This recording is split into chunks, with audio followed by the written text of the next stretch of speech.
At hindi katakata kung ba't ganyan na lang ang pagmamahal po ng marami kay Kuya Germs.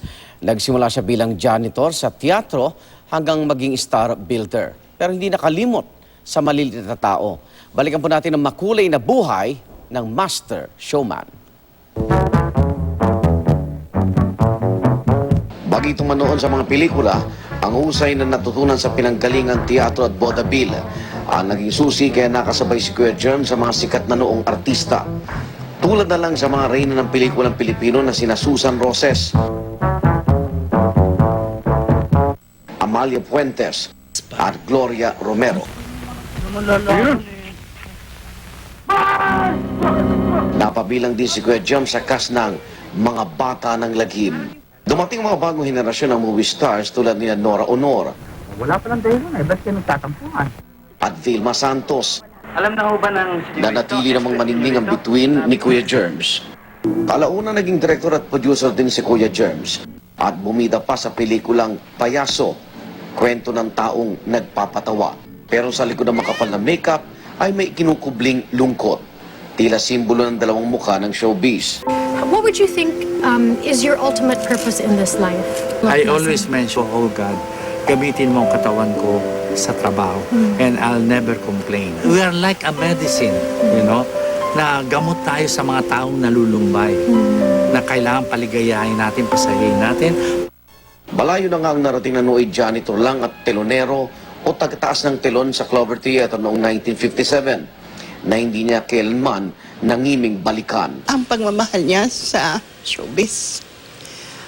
Napaka-professional ni Herman. And yet, very generous siya.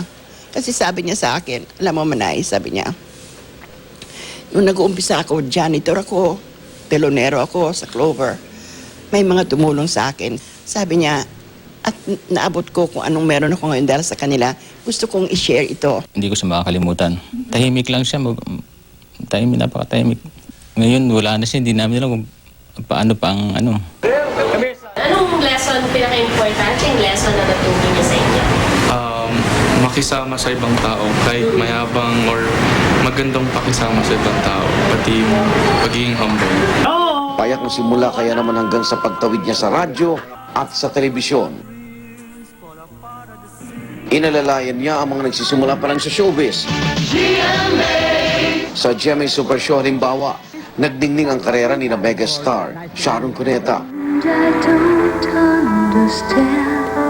Don Zulueta, Gretchen Barreto, Jackie Lublanco, Lani Mercado, Princess Punsalan at marami pang iba.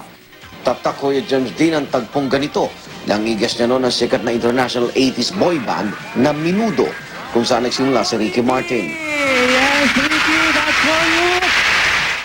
Another surprise for Menudo! Pioneering rin ang youth-oriented variety show niyang That's Entertainment. Yung pa rin ang gusto namin gawin sa ngayon. Ang magatid ng galak, tuwa, at saya. Kasi, that's entertainment. Kung saan sumikat ang mga tulad din na Lea Salonga, Francis Magalona, Manilyn Reyes at Cheryl Cruz, na mula sa Monday hanggang Friday groups at magtatagisan lahat pagdating ng Sabado. Ibang klase ang mata at pulso ni Kuya Germs sa pagtukoy ng potensyal, kaya naman kilala siya bilang star builder. Ready, lights, camera, action! Marami akong batikos na natatanggap na, oh, ba't mo naman kinuha yan? Payat-payat yan, bakit yan?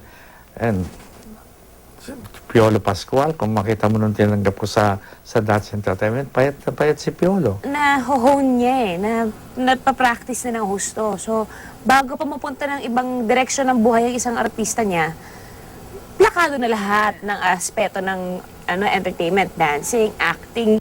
Kaya naman sa loob ng ilang dekada, pinagtiwalaan siya ng GMA Network. Alam mo talagang pinaubaya sa akin ng GMA.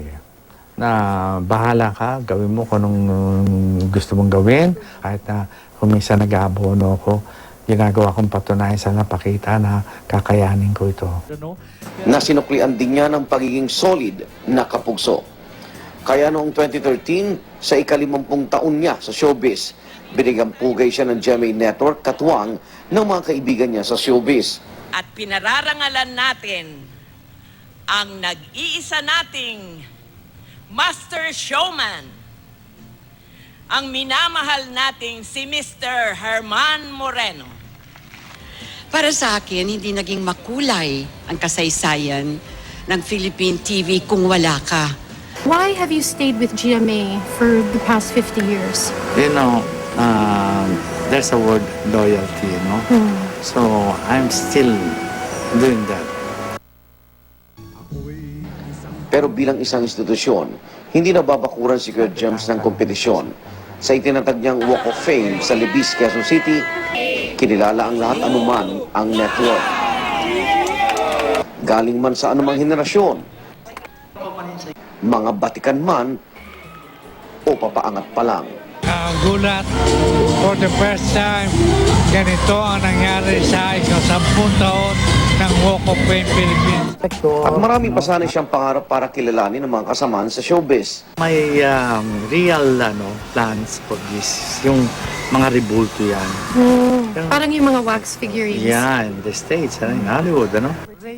May ilan din akong di malilimutang alaala, lalo't pareho kaming may radio shows ni Kuya Germs sa Super Radio DCBB. Lagi niyang paalala sa akin, higit sa salapi ang katapatan. Kanina nabalot ng lungkot ang radio program niyang Walang Siesta, pero nagpapakatatag ang mga naiwang host. Dahil gaya ng itinuro sa kanila ni Kuya Germs, The show must go on. kasabihan niya na isinabuhay ng Master Showman, January 2015, nang lumiban siya sa kanyang mga trabaho sa radyo telebisyon na may stroke. Pero matapos lang ang 3 buwan, Well, thank God, ito, my second chance. And I would like to thank everybody. kaya balik radyo na siya noong April 2015. At noong June 2015, balik na naman siya sa Master Showman. Ang aking minamahal na kapuso. At mga viewers talaga mula noon hanggang ngayon. I love you all. Thank you. Muli ngang nakita si Kuya Gems sa kabi-kabilang programa, events at parties sa showbiz. Madalas din siyang makitang nanonood ng live sa Sunday Pinasaya.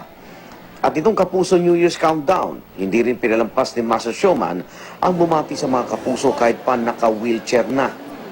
Kanina, bumaba na ang telon para sunoy simpleng tagataas nito. Pero ang ningning ng kanyang bituin, hindi kailanman kukupas. Mananatiling buhay sa mga nagawa niyang palabas at sa lahat ng kanyang natulungan at napasaya, artista man o tagahanga.